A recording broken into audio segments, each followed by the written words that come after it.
आज म हजुरहरूलाई आलु र बन्दा फ्राईको रेसिपी लिएर आएको छु। सबभन्दा पहिला तेल राख्ने, त्यसपछि ज्वानो मेथीलाई त्यसमा एड गरेँ।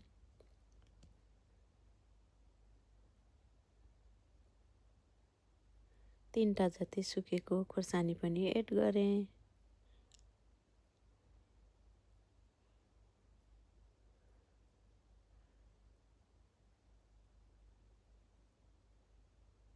त्यसमा मैले प्याज पनि एड गरेँ।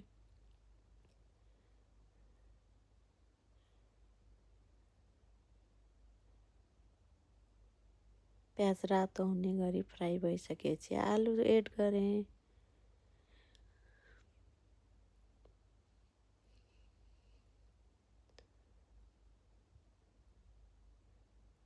आलुलाई पनि रातो हुने गरी फ्राई गरेँ।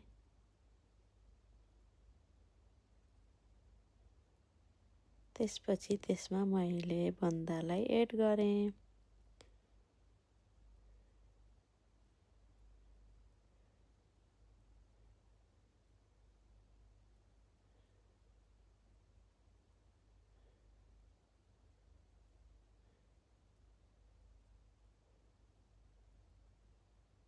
अब यसमा स्वाद अनुसारको मसला राखेँ।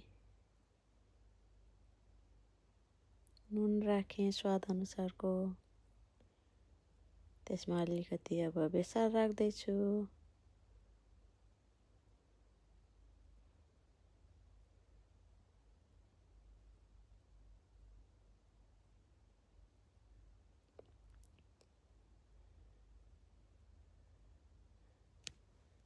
अनि यो सबैतिर मिक्स भइसकेपछि मैले लसुनको पात एड गरेँ।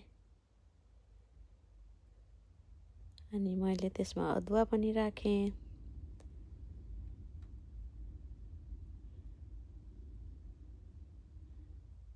अनि यसमा अलिकति मैले लेमन राखेँ। लेमन राख्नुको कारण चाहिँ मैले टमाटर राख्यो भने ग्रेभी हुन्छ, त्यसैले अलिकति लेमन राखेँ।